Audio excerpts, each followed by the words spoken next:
भागवत गीता का ज्ञान।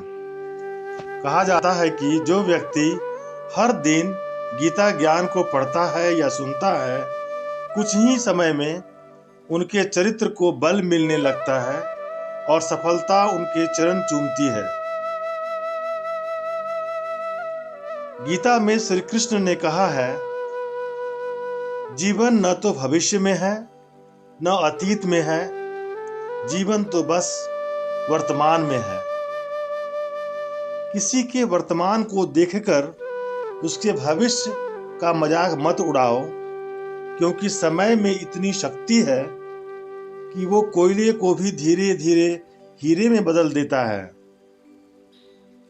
कोई भी व्यक्ति जो चाहे वह बन सकता है, यदि वह व्यक्ति एक विश्वास के साथ इच्छित वस्तु पर लगातार चिंतन करे।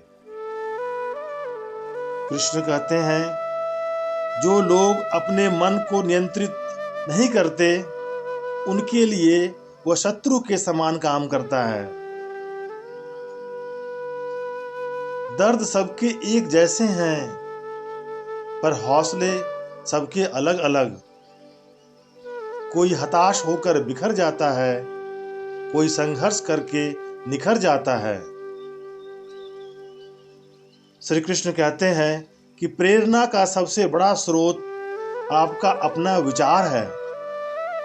अतः बड़ा सोचें और खुद को जीतने के लिए हमेशा प्रेरित करें। यदि आप अपनी गलतियों से कुछ सीखते हैं तो गलतियां सीढ़ियां हैं, और यदि नहीं सीखते हैं तो गलतियां सागर है।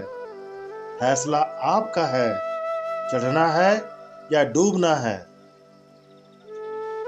सदैव संदेह करने वाले व्यक्ति के लिए प्रसन्नता न तो इस लोक में है और न ही परलोक में। श्री कृष्ण कहते हैं, हे अर्जुन, तुम्हारा क्या गया जो तुम रोते हो? तुम क्या लाए थे जो तुमने खो दिया? तुमने क्या पैदा किया था जो नष्ट हो गया? तुमने जो लिया यहीं से लिया, जो दिया यहीं पर दिया। जो आज तुम्हारा है कल किसी और का होगा, क्योंकि परिवर्तन ही संसार का नियम है। भगवान कहते हैं कि जन्म लेने वाले के लिए मृत्यु उतनी ही निश्चित है जितना कि मरने वाले के लिए जन्म लेना। इसलिए जो अपरिहार्य है उस पर शोक नहीं करना चाहिए। जो कोई भी व्यक्ति जिस किसी भी देवता की पूजा विश्वास के साथ करने की इच्छा रखता है, मैं उस व्यक्ति का विश्वास उसी देवता में दृढ़ कर देता हूँ। भगवान कहते हैं कि वह व्यक्ति जो सभी इच्छाएं त्याग देता है और मैं और मेरा की लालसा और भावना से मुक्त हो जाता है, उसे अपार शांति की प्राप्ति होती है। जो होने वाला है वो होकर ही रहता है, और जो नहीं होने वाला है वह कभी नहीं होता।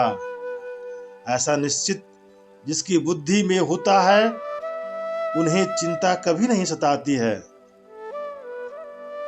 भगवान कहते हैं कि समय से पहले और भाग्य से अधिक कभी किसी को कुछ नहीं मिलता है। जो व्यवहार आपको दूसरों से पसंद ना हो, ऐसा व्यवहार आप दूसरों के साथ भी ना करें। श्री कृष्ण भगवान कहते हैं कि जब जब धरती पर पाप, अहंकार और अधर्म बढ़ेगा, तो उसका विनाश कर पुनः धर्म की स्थापना करने हेतु अवश्य मैं अवतार लेता रहूंगा। मैं भूतकाल, वर्तमान और भविष्य काल के सभी जीवों को जानता हूं, लेकिन वास्तविकता में कोई भी मुझे नहीं जानता। केवल व्यक्ति का मन ही व्यक्ति का मित्र और शत्रु होता है। श्री कृष्ण कहते हैं, अच्छे कर्म करने के बावजूद भी लोग केवल आपकी बुराइयों को याद रखेंगे। इसलिए लोग क्या कहते हैं इस पर ध्यान मत दो, तुम अपना काम करते रहो। मनुष्य को परिणाम की चिंता किए बिना लोभ लालच छोड़कर निस्वार्थ और निष्पक्ष होकर अपने कर्तव्यों का पालन करना चाहिए। मनुष्य को अपने कर्तव्यों का पालन करते समय मानव कल्याण को प्राथमिकता देना चाहिए। श्री कृष्ण कहते हैं कि वक्त से पहले मिली चीजें अपना मूल्य खो देती है और वक्त के बाद मिली चीजें अपना महत्व खो देती है।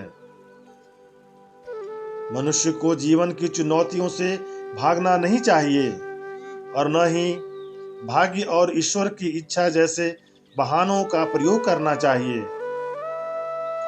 जीवन में सब कुछ खत्म जैसा कुछ भी नहीं होता है। हमेशा एक नई शुरुआत हमारा इंतजार कर रहा होता है। अपने आप को भगवान के प्रति समर्पित कर दो। यही सबसे बड़ा सहारा है। जो कोई भी इस सहारे को पहचान गया है वह डर, चिंता और दुखों से मुक्त रहता है। न तो यह शरीर तुम्हारा है, न ही तुम इस शरीर के मालिक हो। यह शरीर 5 तत्वों से बना हुआ है: अग्नि, जल, वायु, पृथ्वी और आकाश। एक दिन यह शरीर इन्हीं 5 तत्वों में विलीन हो जाएगा। श्री कृष्ण कहते हैं कि जब इंसान अपने काम में आनंद खोज लेता है तो वह पूर्णता को प्राप्त हो जाता है। भगवान कहते हैं, मैं धरती का मधुर सुगंध हूँ, मैं अग्नि की उष्मा हूँ, सभी जीवित प्राणियों का जीवन और सन्यासियों का आत्मसंयम मैं ही हूँ। मन की गतिविधियों, होश, श्वास और भावनाओं के माध्यम से भगवान की शक्ति सदा तुम्हारे साथ है। जिस प्रकार अग्नि स्वर्ण को परखती है, उसी प्रकार संकट वीर पुरुषों को परखती है। श्री कृष्ण कहते हैं, यह सृष्टि कर्म क्षेत्र है। बिना कर्म किए यहाँ कुछ भी हासिल नहीं हो सकता। जो मनुष्य जिस प्रकार से ईश्वर का स्मरण करता है उसी के अनुसार ईश्वर उसे फल देते हैं। कंस ने श्री कृष्ण को सदैव मृत्यु के रूप में स्मरण किया तो श्री कृष्ण ने भी कंस को मृत्यु प्रदान की। अतः परमात्मा को उसी रूप में स्मरण करना चाहिए जिस रूप में मानव उन्हें पाना चाहता है। बुराई छोटा हो या बड़ा, वह विनाशकारी ही होता है। जैसे नाव में छेद छोटा हो या बड़ा, नाव को डुबो देती है। श्री कृष्ण कहते हैं कि आत्मज्ञान की तलवार से अपने हृदय से अज्ञान के संदेह को काटकर अलग कर दो। उठो, अनुशासित बनो। सफलता जिस ताले में बंद रहती है वह 2 चाबियों से खुलती है, एक कठिन परिश्रम और दूसरा दृढ़ संकल्प। जिस प्रकार प्रकाश की ज्योति अंधेरे में चमकती है, ठीक उसी प्रकार सत्य भी चमकता है। इसलिए हमेशा सत्य की राह पर चलना चाहिए। जो परम भक्त एक चित्त मन से मेरा पूजन करते हैं, मैं व्यक्तिगत रूप से उसके कल्याण का उत्तरदायित्व लेता हूँ। भगवान कहते हैं, मनुष्य को अपने कर्मों के संभावित परिणामों से प्राप्त होने वाली विजय या पराजय, लाभ या हानि, प्रसन्नता या दुख इत्यादि के बारे में सोचकर चिंता से ग्रसित नहीं होना चाहिए। श्रेष्ठ पुरुष को सदैव अपने पद और गरिमा के अनुरूप कार्य करना चाहिए, क्योंकि श्रेष्ठ पुरुष जैसा व्यवहार करेंगे, सामान्य पुरुष भी वैसा ही व्यवहार करेंगे। जिसने मन को जीत लिया है उसने पहले ही परमात्मा को प्राप्त कर लिया है, क्योंकि उसने शांति प्राप्त कर ली है। ऐसे मनुष्य के लिए सुख दुख, सर्दी गर्मी और मान अपमान एक जैसे हैं। भगवान कहते हैं कि तुम अपने आप को भगवान में अर्पित कर दो। यह सबसे उत्तम सहारा है।